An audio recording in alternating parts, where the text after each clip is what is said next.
Hello बच्चों, इस video में हम ट्राइंगल के टाइप पढ़ेंगे। देखो, बहुत सिंपल चीज़ है। दो तो होते हैं, तीन तो होते हैं उनके एंगल के अकॉर्डिंग, और तीन ट्राइंगल होती हैं उनके साइड्स के अकॉर्डिंग। समझ में आ गई बात? ये हैं एंगल के अकॉर्डिंग और ये हैं साइड्स के अकॉर्डिंग। इन छः के छः ट्राइंगल के बारे में भी हम पढ़ते हैं। देखो, सबसे पहले मैं बताऊंगा तुम्हें कि एक ट्राइंगल कैसे बनती है। ट्राइंगल होती क्या है? ट्राइंगल किससे बनती है? थ्री साइड और थ्री एंगल होते हैं इसके पास। देखो, तीन साइड से के अकॉर्डिंग भी तीन ट्राइंगल कहेंगे, और तीन एंगल हैं तो एंगल के अकॉर्डिंग भी क्या कहेंगे? तीन ट्राइंगल कहेंगे। कहाँ एंगल?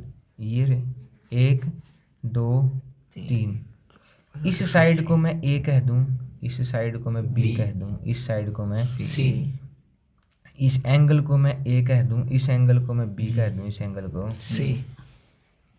अगर पहला कौन सी ट्राइंगल थी? एक्यूट। जब सारे के सारे angle, all angles are less than 90 degree. वैसे अगर मैं तुम्हें बताऊं कि एक्यूट एंगल भी किसे कहते हैं? जो 90 डिग्री से छोटा होता है। और जब तीनों एंगल किससे छोटे हो जाएं? 90 से, उस ट्राइंगल को क्या कहेंगे? एक्यूट एंगल कहेंगे। Number 2, obtuse. कब बनेगी ऑब्ट्यूज? जब, अब इसके एक्यूट एंगल के हम इमेज समझ सकते हैं। ये हमारी जो इमेज है ये एक्यूट एंगल ट्राइंगल की ही है। समझ में आ गई बात? तो ये जो ऊपर वाली इमेज लिखी है, ये सारे जब ए बी सी तीनों के तीनों क्या हो जाएं? 90 से छोटे हो जाएं। अगली ट्राइंगल बनाते हैं। अगली ट्राइंगल ऐसे भी बन सकती है। ये कौन सी ट्राइंगल है? ऑब्ट्यूज। जब एक एंगल, कोई भी एक एंगल, मान लो एक एंगल थीटा है, ये किससे बड़ा हो? 90 डिग्री से बड़ा हो। अगर इसको मैं ए, इसको मैं बी, इसको क्या कहूँगा? सी कहूँगा। तो कैप्टन किसे कहेंगे ऑब्ट्यूज? जो वो एंगल जिसका एक एंगल 90 व्हेन 90 डिग्री से one angle is greater than, is, बड़े होने का मतलब क्या लिखते हैं? Greater than 90 degree. उसको क्या कहेंगे? ऑब्ट्यूज ट्रायंगल कहेंगे। समझ में आ गई बात? अगली एक और ट्रायंगल बनाते हैं। अगली कौन सी है? Right angle triangle. कौन सी है? Right angle triangle. जब एक एंगल कितने का हो? 90 डिग्री का। एक एंगल कितने का हो? 90 डिग्री। तो इसे क्या कहेंगे? Right angle triangle. मतलब कि जब क्या होगा कैप्टन है? जब when one angle is equal to 90 degree, उसको क्या कहेंगे? राइट एंगल ट्रायंगल कहेंगे। समझ में आ गई बात? ये थी हमारी किसके अकॉर्डिंग? एंगल के अकॉर्डिंग। और राइट एंगल ट्रायंगल में जो 90 डिग्री के सामने वाली साइड होती है, इसको हाइपोटेन्यूज कहते हैं, एच से कहते हैं इसको। एक को क्या कहते हैं? परपेंडिकुलर। और एक को कहते हैं बेस। ये आपको जरूर से जरूर याद रखने हैं कि PGT, पाइथागोरस थ्योरम क्या होती है? कि जो ये एच है, एच का square is equal to B square plus B square होता है। ये आपको सब याद करना है। राइट एंगल ट्रायंगल की सबसे खास बात यही है। ठीक है, अब आएंगे हमारी सारी ट्रायंगल किसके हिसाब से? साइड के हिसाब से। तो साइड के हिसाब से सबसे पहली हमारी आइसोस्केल्स। तो मान लो कि ये लगभग देखो आइसोसेल सारी साइड दिखा रही है इसके बराबर। कि ये होता है, ये अगर मैं मान लो ए पॉइंट है, ये ट्रायंगल बी है, ये सी है। जब दो साइड अपने सामने की बराबर हो जाए, इसको बेस कहते हैं। क्या कहते हैं? नीचे वाले को। और इन दोनों को कहते हैं इक्वल साइड्स। क्या कहते हैं इनको? Equal sides. कि व्हेन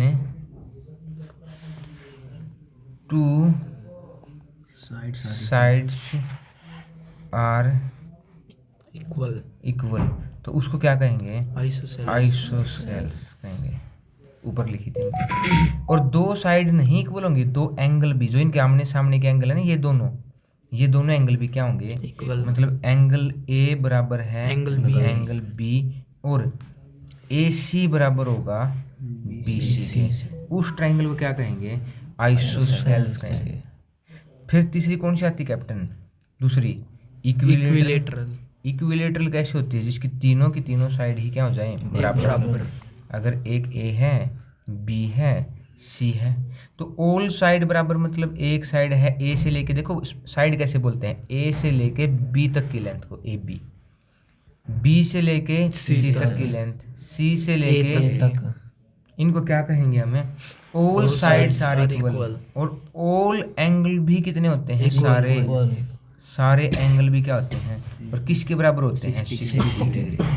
तो इक्विलेटरल किसे कहेंगे? Equilateral all sides and angles are equal and all angles are also equal.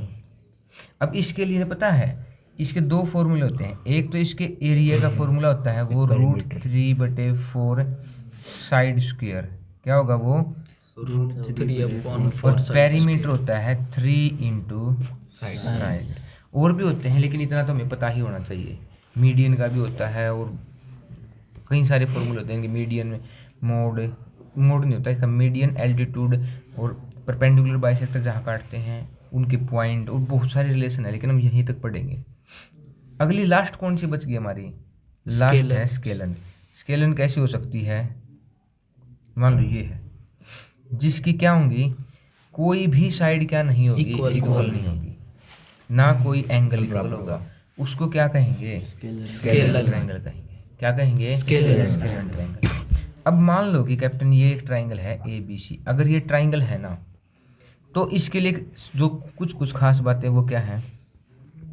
Some of any two sides, किसी भी दो साइड्स का सम is always greater than third side. किसी भी दो साइड का जोड़ अगर करोगे ना, तो वो थर्ड से क्या होगा? बड़ा। जैसे अगर मैं मान लो ए बी सबसे बड़ा दिखाई दे रहा है ना, तो ए बी से बड़ा ही होगा कौन है? ए सी प्लस बी सी, दो साइड का सम, ये बात है। दूसरी एक बात और होती है, मान के चलो ये 3 एंगल हैं, ठीक है, जिस एंगल का साइज बड़ा होगा उसके सामने वाली साइड भी क्या होगी? बड़ी। मान के चलो भाई एक ट्रायंगल और बनाता हूँ तुम्हारे लिए, ये एक ट्रायंगल है, ठीक है, और ये एंगल तुम्हें कह दिया 70 का, ये कह दिया 60 का, ये कह दिया 50 का, ए बी सी। तो सबसे बड़ी साइड पता कौन सी इसमें? 70 के सामने वाली कौन है? ए बी, ये सबसे बड़ी है। फिर 60 के सामने कौन है? B C. और फिर सबसे छोटी कौन है? 50 के सामने वाली ए सी। ये क्वेश्चन सैनिक स्कूल में भी आया है, ये क्वेश्चन 12th क्लास में भी यूज होता है। समझ में आ गई बात? पहली बात तो कोई ट्रायंगल होगी तो उसकी दो साइड का सम तीसरी से हमेशा बड़ा होगा, और अगर जो एंगल बड़ा है उसके सामने वाली साइड हमेशा बड़ी होगी। समझ में आ गई बात? ये ट्रायंगल की बहुत छोटी छोटी बातें हैं कि हमें पता होना चाहिए कि इक्विलेटरल ट्रायंगल क्या है, स्केलन ट्रायंगल क्या है, ठीक है।